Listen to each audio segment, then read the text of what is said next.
Okay, we're going to be looking at structure as one aspect of understanding how this play, Romeo and Juliet, fits together as a whole. And I'm really excited about this lesson. I love thinking about structure, and I know that you've done lots of stuff in terms of narrative structure in the past. But this is where we really get to talk about plays and how plays are distinctive. So some of the theorists and I guess critical views of people across the years that we're going to have a look at in here really just relate to plays, which I personally love. So let's get stuck into it. Before we begin, just a note on genre. If I do use this word throughout this presentation, I'm really referring to one of these three categories. So even though traditionally when we think of genre now in class time, you might be thinking action, thriller, romance. In this Elizabethan play era, we're really just talking about comedies, tragedies, and histories. And the distinction between them, you know, they're kind of broad strokes. I suppose if you were to apply these different categories to your Netflix viewing now, you probably have histories just being true to life period dramas and documentaries. Your tragedies would be all of your serious dramas that have some kind of horrific incident or really make you think. And comedies would literally be everything else. So anything that's just sort of frivolous or just for fun. It doesn't have to be super laugh out loud, haha, funny in order to be a comedy. Really, the term comedy is kind of meant to just be, light, just for fun viewing.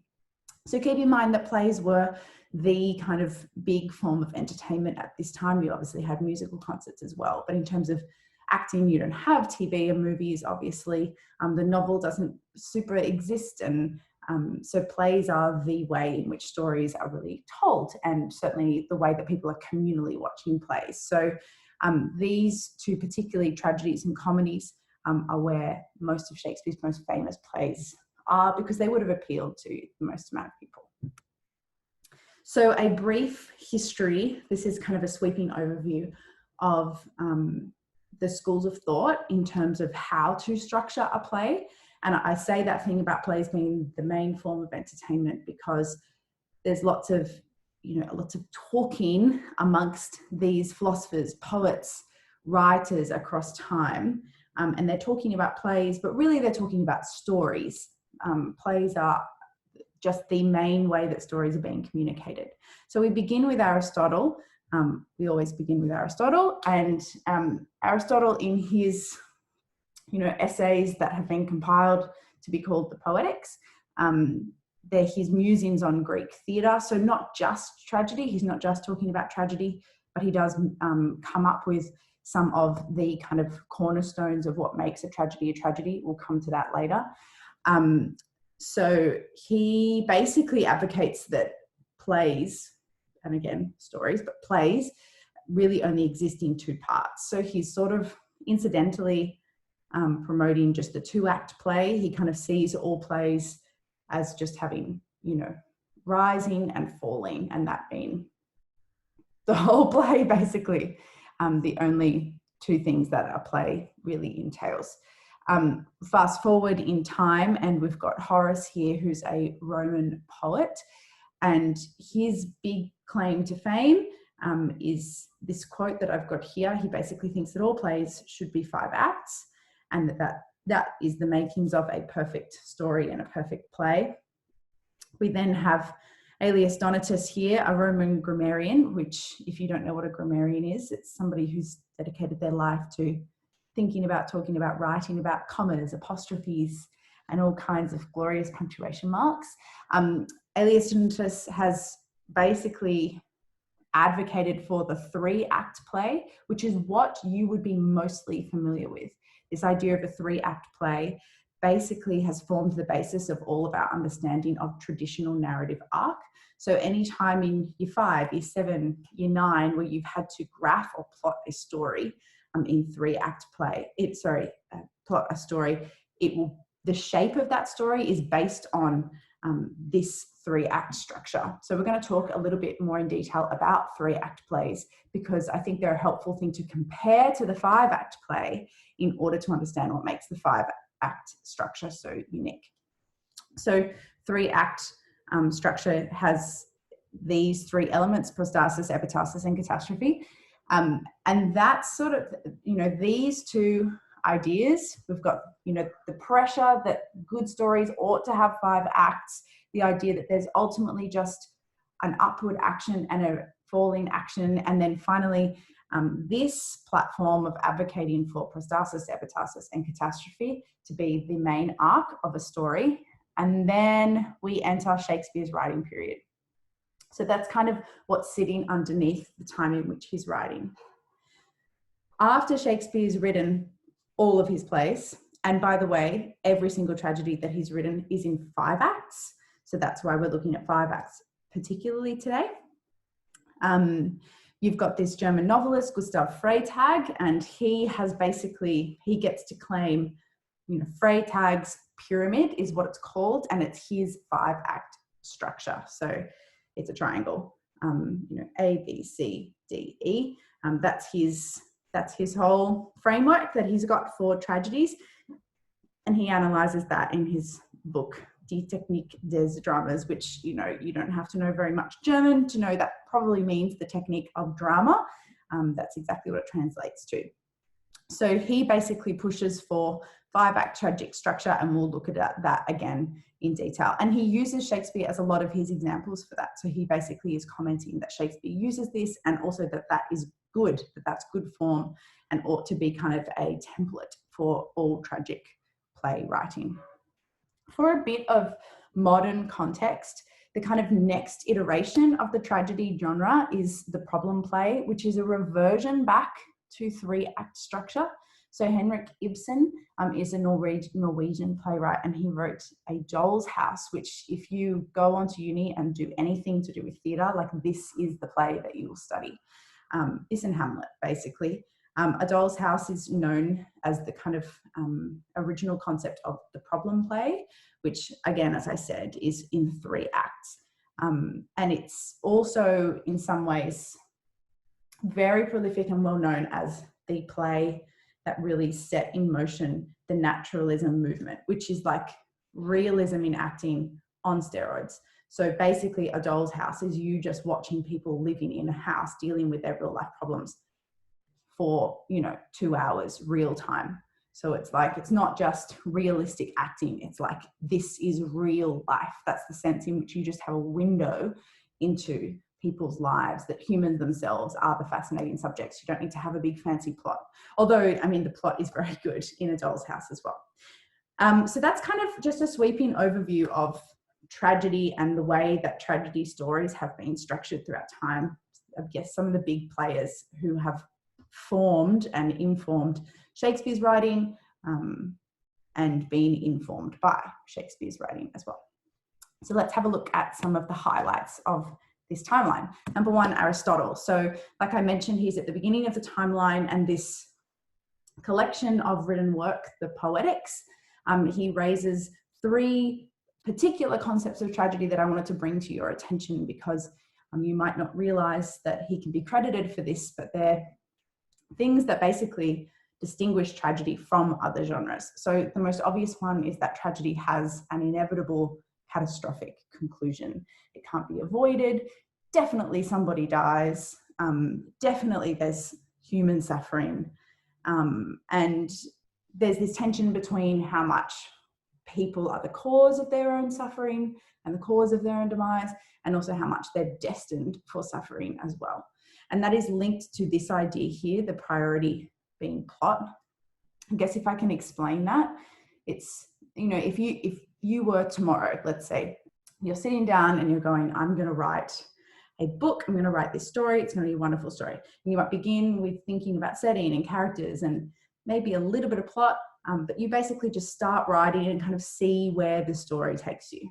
Tragedy is not written like that, at least not according to Aristotle. He would not just see where the story takes you. Aristotle kind of believes that tragedies in essence ought to be kind of mapped from beginning to end, which is why this concept of structure is so important. That basically the characters are secondary to the plot. They're kind of pawns in the design of the story. And so their fates are in that way really like unchangeable. Like there's no way of them getting out of their suffering and getting out of their death, no matter how hard they might try or how virtuous they are, which is part of what makes the tragedy a tragedy. So that kind of begs this question over about whether or not us as people, like, can we apply that to our own lives? Like, are we just kind of pawns in the great design of the universe, or do we have some kind of human agency over that and ability to change our destinies and our fortunes? That's one of the great questions that tragedy deals with, and certainly Romeo and Juliet deals with that question like a lot. So that's those two. Hamartia is also the other concept that's raised. This is a pretty simplistic translation, I suppose, of this term, a fatal flaw, though you've probably heard that before. The idea that the character has like one particular thing about them that ultimately leads to their undoing, a character trait, or a morally kind of, shady aspect of the character that ultimately leads them to ruin. But there's also lots of criticism of the way that people have interpreted Aristotle's use of hamartia in the Poetics. So I think people have a tendency to oversimplify that, to look for like just one flaw and be like, that's the flaw that got them into peril. And I think by even looking at the play Romeo and Juliet for 5 seconds, you'll realize it's not like there's just one thing that leads to their downfall. There's a collection of things, and certainly there are elements of who Romeo is, his hastiness, and he rushes into a relationship with Juliet, and he rushes into marrying her, and rushes into killing Tybalt, and then he rushes into ultimately killing himself at the end. Like, arguably you could say there's just a hastiness about everything that he does, that if he just like slowed down and stopped for 1 second, like, would this have happened? But then at the same time, Juliet is kind of his foil, and she's very measured and reasonable, and she takes the same actions that Romeo does. And we don't believe that she is anywhere near as hasty, really, because she's kind of sitting around thinking about him all the time and making her decisions in kind of this slow, measured, reflective way. So the fatal flaw is not as simple to identify, and it ought not to be as simple to identify as it might first appear. That's what I'll say on that. Moving along in our timeline, let's talk about 3-act structure. So like I said, this is the familiar structure for you. It's what a lot of your understanding of how stories and narratives work together would be based on. But these are potentially 3 new terms for you.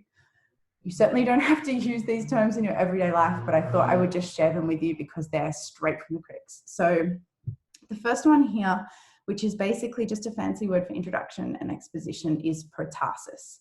But what I've included here is an out of context definition, because I always find it quite fun to have, this is going to sound really nerdy that I just describe this as fun.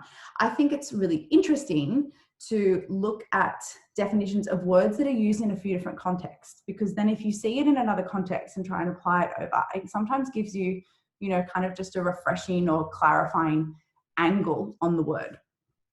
So I could just tell you protasis means introduction, exposition in a play. And you're like, sure, why wouldn't you just say introduction, exposition? In the context, though, of just everyday grammar and speech, it actually means the clause expressing the condition in a conditional sentence. For example, in the sentence, if you asked me, I would agree, the protasis in that sentence is if you asked me. So you notice that, like, in this conditional sentence, the agreeing is the real action that's happening in this sentence, and yet the agreeing does not happen if you're not asked in this little example. So the, asking in this sentence is really setting the stage, setting the scene for all of the action to follow. So I think then if you apply that to a play, you can make a very, very clear link and be like, oh, the protasis, it's not just filler. It's actually setting up all the kind of parameters of the play, the central kind of complications and the ideas and the tensions that already exist that enable the action to spiral out the way that it does spiral out. So it's not meaningless. There's lots of things that we learn in this exposition of all tragedies that might become very, very critical details down the end. And certainly you guys found that even with To Kill a Mockingbird. Not that To Kill a Mockingbird is a play, but I remember saying to you guys, you know, chapters 1 to 11 is just filled with all those little details that you just need to like try and retain as much of them as you can. At the end, it will like all make sense to you. Epistasis is basically most of the play. And again, we've got an out of context definition, the interaction of genes that are not, I don't know how to say this word, in particular, the suppression of the effect of one such gene by another. So basically what we have in this genetic definition of this word is the idea that one little entity is having an impact on another little entity, and there's this kind of sequence of impact. So chains of causation, basically. And that's, if you then apply that to plot points in a play, what you are then like hopefully seeing is that the epistasis is all those little, some significant, some seemingly insignificant acts that this causes that, causes that, causes that, causes that, that allows us to actually believe the action that's happening on stage. You know, if you were to summarize the plot of Romeo and Juliet in just one sweeping stroke and say, oh, these guys meet, they fall in love, they get married 5 minutes later, and by Wednesday they're dead. You know, it might all seem just a little bit too beyond belief. You're like, oh, who can actually relate to that? Who can relate to any part of that? That's just not the way that people act. It's so irrational, it's so hasty. But the epistasis is really saying that, you know, the meat of the story is all of those little actions, one after another, where you can kind of get on board with the first one. You're like, okay, I would do that. Okay, yeah, I would kiss that boy at that party. Oh yeah, I can see how I might just be swooning after as a result of that. Oh yeah, I would still try and keep in contact with him. Oh yeah, like I would feel really bummed if I had to be in an arranged marriage to somebody else when I have a crush on this other guy. Oh, I can see how if I'm 15 and, you know, and that's all happening, how now my emotions be elevated and I feel this sense of urgency and pressure to be with the boy that I really love forever. And we start to kind of get on board emotionally with the story and empathize with the characters a little bit through that. And that's what ultimately makes the tragedy so tragic, because we can see ourselves in the characters. And then, so finally, without further ado, catastrophe, which literally just means like downward turn. Yeah, just the plunge into terribleness. And that's 3-act structure. In this little slide that I've created here, I'm very conscious that like this triangle, I've given you a shape of a triangle that is absolutely wrong. To clarify, 3-act structure does not look like this. In fact, 5-act structure looks like this. 3-act structure is this shape. So you've got this climax point much further along. So here's, you know, this is where I say it's familiar. This is definitely familiar to you. You've probably graphed everything using that kind of shape before. The features of this 3-act structure, you know, the midpoint occurs somewhere in Act 2, and basically all the good stuff, all the juicy stuff is happening in Act 3. It's like just this build, build, build, and then Act 3 is like, kapow, everything goes wrong, sudden impact, terrible catastrophe occurs, aftermath.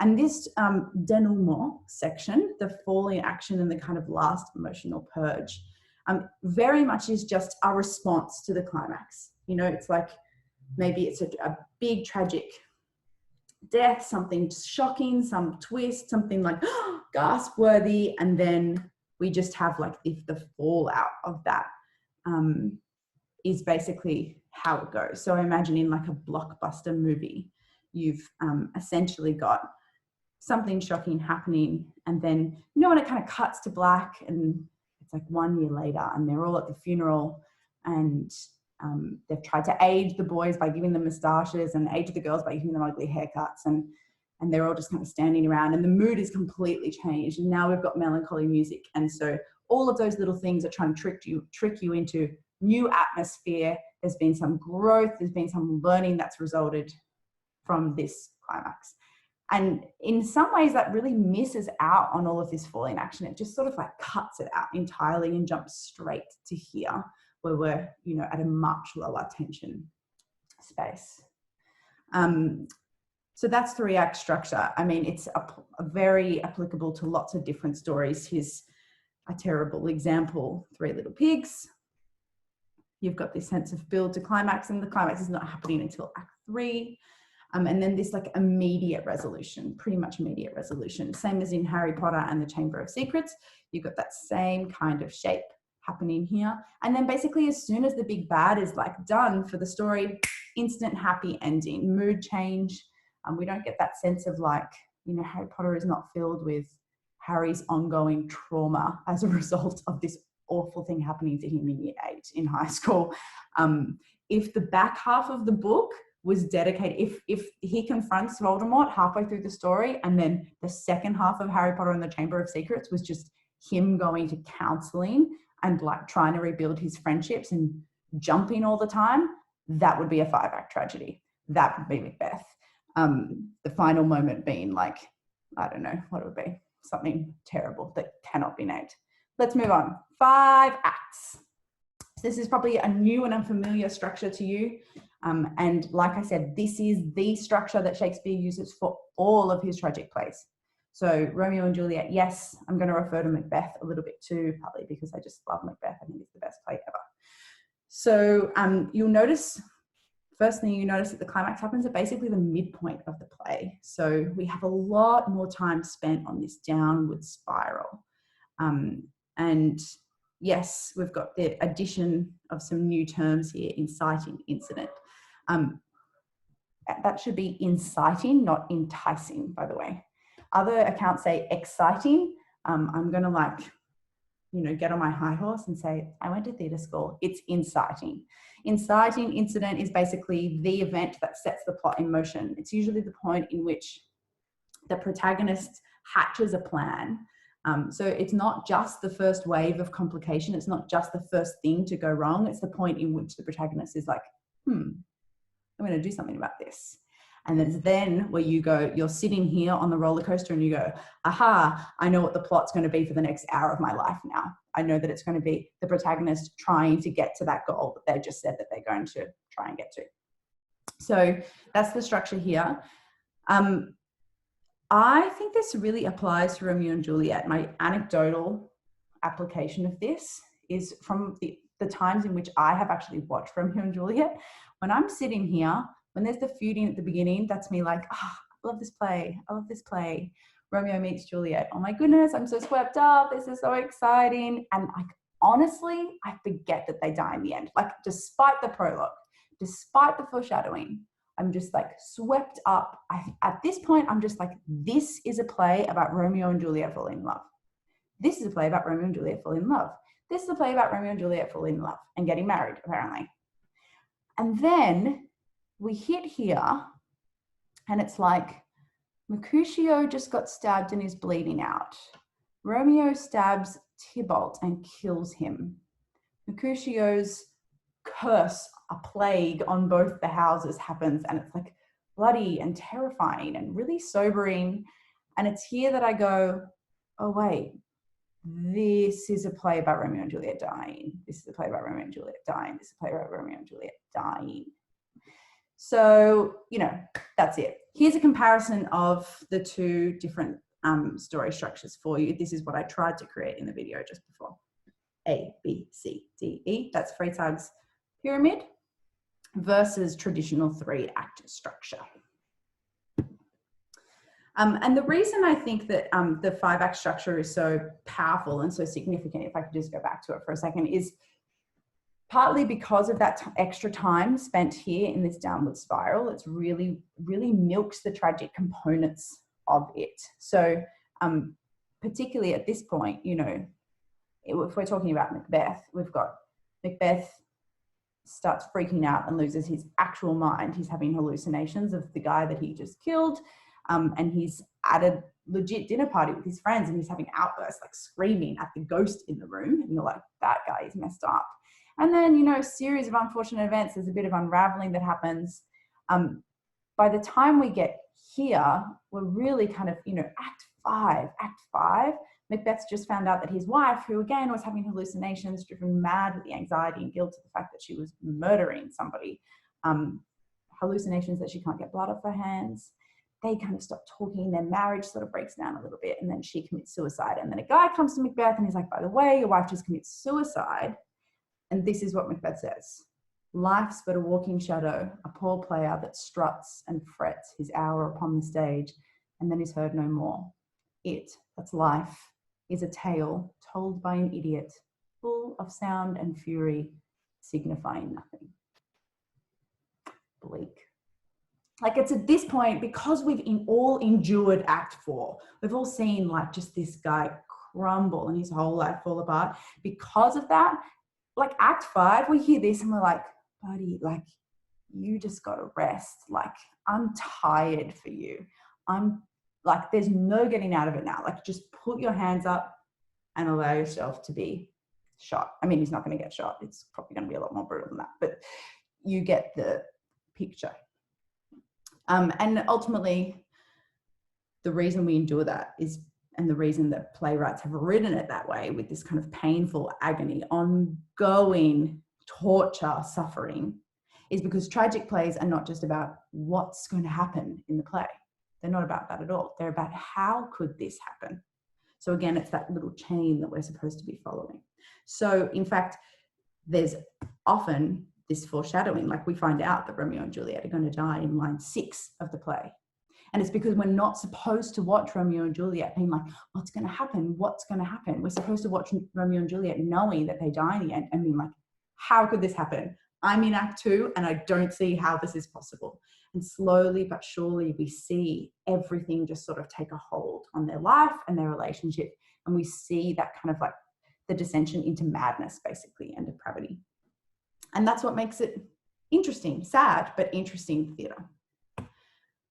Let's have a quick look at just each element of that 5-act structure again, very quickly. I'm just going to go over it because I wanted this presentation to spend the most amount of time on what was most important to you. So the 5-act structure is the structure that Romeo and Juliet actually uses. Forget everything else about 3-act structure. If that just went over your head, that's fine. 5-act structure is where it's at. So this is Freytag's pyramid, Act 1, or the first part of Act 1, exposition. The inciting incident occurs. You can be the judge for yourself about what that is in Romeo and Juliet. The central conflict is introduced. We meet the characters, we meet the setting, we meet the tension. Then rising action happens. And this is the whole of Act 2, at least. The whole of Act 2, that sense of continued obstacles that the protagonist is running towards and overcoming towards the climax. So with the sense in which they're going to reach their goal. Like if this was an ordinary story, if this was a 3-act structure, and if this wasn't a tragedy, we would see those obstacles as just part of the regular cycle of a story. They're good things, and the protagonist might approach them with zeal and optimism and be able to overcome them, and it's what makes them an interesting character, to see them overcome obstacles. That's usually true of Act 2 of a tragedy as well. There's a sense in which they're either getting away with it or going well. We hit the climax, and it's the top of the roller coaster, and it's where the turning point happens, where we can start to see either a counterplot revealed, or we start to see, like I said before, oh wait, this is a story about how they die. And so everything that starts to happen, all the obstacles that happen thereafter, the unfortunate events, the unraveling and that falling action, don't seem like things that we can just zealously overcome anymore. They're actually quite drowning and suffocating for the protagonist. It's like just very overwhelming. So here, definitely, this is the bit of the play where you're like, imagine if he just got that letter. Imagine if he just got that letter and he knew, and then he didn't kill himself. If only there was a way to make sure he got that letter. That's it in Romeo and Juliet. It just seems like, you get weary in this section. And finally, in Act 5, we have this denouement. It's the final emotional purge, that sense of, everything's just gone terribly. And I've used this little metaphor here, the sense of surveying the land laid waste.